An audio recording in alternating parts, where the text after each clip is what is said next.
Auto డ్రైవర్ల సంఘాల joint action committee ఆధ్వర్యంలో ఈ రౌండ్ టేబుల్ సమావేశం జరుగుతుంది.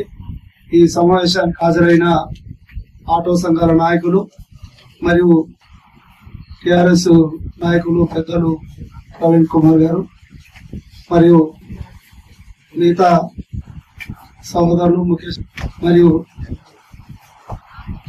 టిఎస్ఏ నాయకులు మరియు మిత్రుల సరే ఇప్పటిదాకా మారయ్య గారు వివరించారు. దాంట్లో పోకుండా ఆటో డ్రైవర్లకు సంబంధించినంత వరకు ఆటో డ్రైవర్ల న్యాయమైన డిమాండ్ల కోసం మనం అనేకమైన ఆందోళన చేయడం జరిగింది. ఆ ఆందోళనలో భాగంగా ఆనాడు తెలంగాణ కోసం పోరాటం చేసినప్పుడు ఆటో డ్రైవర్ల సంఘాల జేఏసీ ఏర్పాటు చేసుకొని ఆనాడు తెలంగాణ ఉద్యమంలో కూడా ప్రధాన పాత్ర వహించాం. అనేకమైన ఉద్యమాలు చేశాం. ఆ సందర్భంగా అప్పుడున్న ప్రభుత్వం మనకొక ట్యాక్సీ రద్దు చేసింది. మనకు రోడ్ ట్యాక్స్ అనేది ఆటో డ్రైవర్లకు ఉండే కేసీఆర్ గారు ప్రభుత్వం ట్యాక్సీ రద్దు చేసింది. ఆ తర్వాత అనేక సందర్భాలుగా గత ప్రభుత్వంలో కూడా మనం ఆటో డ్రైవర్ల సమస్యల మీద అనేకమైన ఉద్యమాలు చేసినాం. అప్పుడున్న మంత్రులు, రవాణా శాఖ మంత్రులు ముఖ్యంగా ఉన్న మంత్రులు పెడచన పెట్టారు. అప్పుడున్న అంతకుముందున్న కాంగ్రెస్ పార్టీ బెటర్ అని చెప్పాము ఆ రోజు. అదేంటి అని కూడా అడిగారు. అదేవిధంగా కేసీఆర్ టిఆర్ఎస్ ఆఫీసులోనే అప్పుడున్న కాంగ్రెస్ ప్రభుత్వం బెటర్ అనిపించింది. మీ రవాణా శాఖలో మీ మంత్రులు చాలా పెడచేవన పెట్టి మమ్మల్ని ఇబ్బంది చేశారని చెప్పినాం. వారు పట్టించుకుంటా మాట్లాడుతామని అప్పుడు చెప్పారు. ఆ సందర్భంగా మనం ఈ మీటర్ ఛార్జీలు హైదరాబాద్ సంబంధించి సరే ఇవాళ మీటర్లు వేస్తుండ్రా ఏట్లేదా అనేది పక్కకు పెడితే ఇవాళ ఓలో ఊబర్ రాపిడో వాళ్ళు మీటర్ మనకు కిలోమీటర్ ద్వారానే ఇవాళ యాప్ల ద్వారానే మనకు కిలోమీటర్ ఛార్జ్ అనేది ఇస్తున్నారు.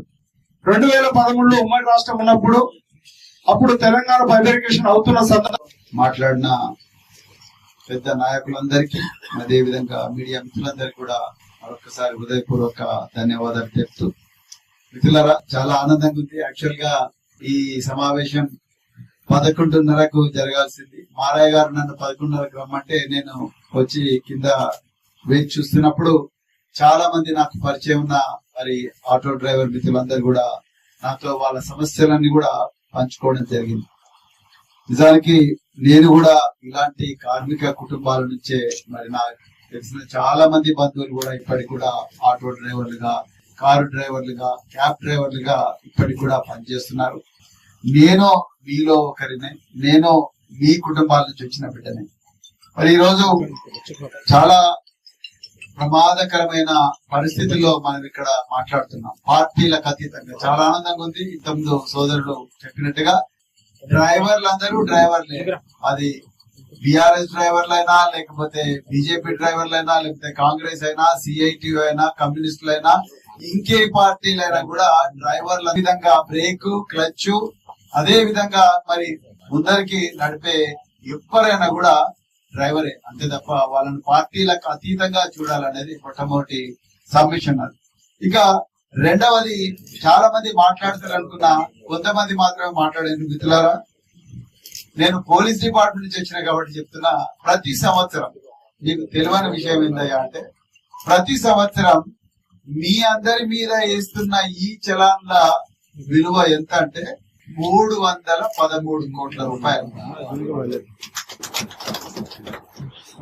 313 కోట్ల రూపాయల ఆదాయాన్ని మీ రక్త మాంసాల నుండి మరి డిపార్ట్మెంట్ తీసుకుంటా ఉన్నది. మీకు తెలియదు. కానిస్టేబుల్ మంచిగా చెట్టు కింద కూర్చుంటాడు, ఆయనకు కెమెరా ఇచ్చిండ్రు, ఇప్పుడు మొబైల్ ఫోన్లే ఇచ్చిండ్రు, హై అండ్ మొబైల్ ఫోన్లు ఇచ్చిండ్రు, యాప్ ఉన్న ఐప్యాడ్ లో లేకపోతే టాబ్లెట్ లో ఇచ్చిండ్రు. ఆయన మంచిగా చెట్టు కిందనో లేకపోతే దాని కిందనో కూర్చొని ఫోటోలు తీస్తాడు. ఫోటో తీసి వెంటనే అప్లోడ్ చేస్తాడు. అప్లోడ్ చేసిన వెంటనే బషీర్బాగ్ లో ఆ సెస్ గురించి మీరు ఏదైతే మాట్లాడుతున్నారో ఈ చలనాల ఆదాయంతోనే మన అందరి జీవితాలు బాగుపడతాయి. ఓపెన్ మాట, ప్రభుత్వానికి ఇదొక్కటే ఆదాయ పడుతుందా? మైనింగ్ నుంచి బొచ్చ డబ్బులు వస్తాయి. శాండ్ మైనింగ్, లేకపోతే రకరకాల ఇప్పుడు సాఫ్ట్వేర్ ఎక్స్పోర్ట్స్ అని రకరకాల ఆదాయపు వనరులు ప్రభుత్వాలకు ఉన్నాయి. పాపం ఈ పేద కార్మికులు ఈ ఆటో డ్రైవర్లు మాత్రమే కాదు, ఇంతకుముందు ప్రవీణ్ గారు చెప్పినట్టుగా ఆటో డ్రైవర్లు ఒక్కరే కాదు, లారీ డ్రైవర్లు ఉన్నారు, అదే విధంగా క్యాబ్ డ్రైవర్లు ఉన్నారు, DCM డ్రైవర్లు ఉన్నారు, ఇంకా బస్ డ్రైవర్లు ఉన్నారు, ఇంకెంతో మంది డ్రైవర్లు ఉన్నారు. మరి వాళ్ళందరికీ కూడా దీనివల్ల లాభం అవుతుంది. దాని గురించి మనం పోరాడాలి. ఇంతకుముందు వెంకటేష్ గారితో మాట్లాడుతుంటే వెల్ఫేర్ బోర్డు వల్ల వచ్చే లాభాలు, ఆ విధంగా ఒక వెల్ఫేర్ బోర్డు అనేది పెడితే అందరికి కూడా లాభం అవుతుంది. దాని గురించి మీరు చేయబోతున్న ఈ సమ్మెకు సంపూర్ణంగా భారత రాష్ట్ర సమితి తప్పకుండా మద్దతు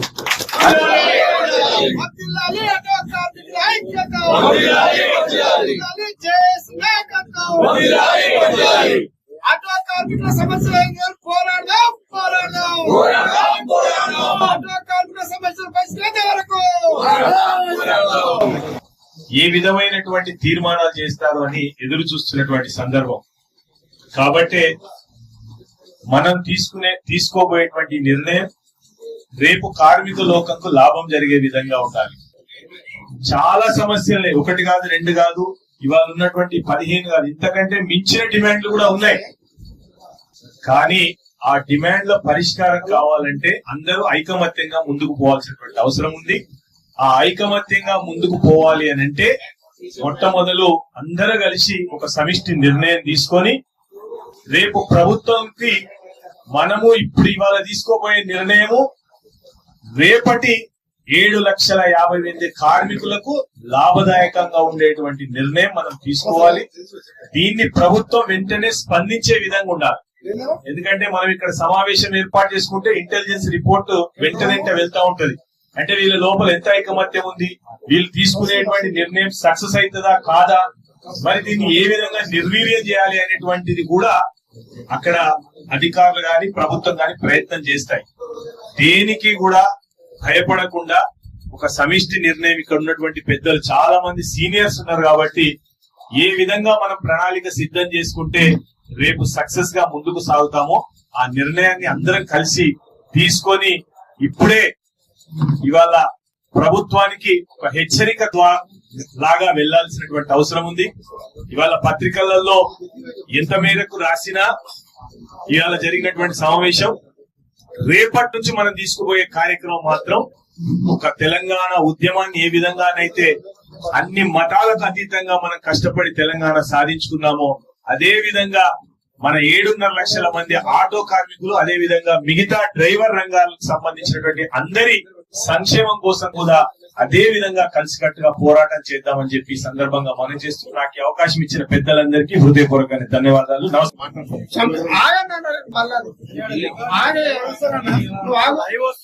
ఇప్పుడు మీరు మీడియా మనకు తప్పుకోబోతుంది అంతా.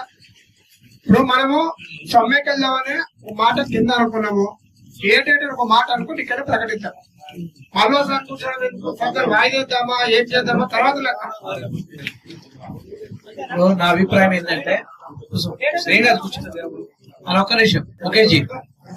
ఇప్పుడు సమ్మె ఎప్పుడు చేద్దాం? అయ్యా వినండి ఒక్క నిమిషం. మారే ప్రవీణ్ ఒక్క నిమిషం. ఇప్పుడు ఒక్క నిమిషం సమయం చెప్పండి, యూనియన్కి ఇద్దరు వద్దాం, స్థలం చెప్పండి, అక్కడ సమ్మె ఎప్పుడు చేద్దాం ఎలా చేద్దాం అనేటువంటిది నిర్ణయం చేద్దాం. ఇప్పుడు అందరి ముందర మీడియా ముందర అవసరం లేదు. ఉద్యమ కార్యాచరణ ప్రకటించాలి, తర్వాత సమ్మె అనేటువంటి ప్రకటించాలి. అది ఇప్పుడు మనం జిల్లాలల్లో ఆల్రెడీ డ్రైవర్లంతా ఇలా హైదరాబాద్ మీటింగ్ లో మనకి ఏదో ఒక మెసేజ్ ఇస్తారనే ఆశతో ఉన్నారు. మళ్ళా నువ్వు ప్రకటించో డేటు, నువ్వు ప్రకటిస్తే మేము దాని గురించి చెప్తాము. దాని మామూలుగా అడుగుడేందుకు? మనము 19 లేకపోతే 23 మనం వాళ్ళని కూడా మనం కలుపుకోకపోతే మంచిగా ఉంటది కదా అనేటువంటి అభిప్రాయానికి వచ్చాం. ఆ మేరకు మా యొక్క అప్పచెప్పాం, వాళ్ళు మీకు చెప్పారు, వచ్చారు.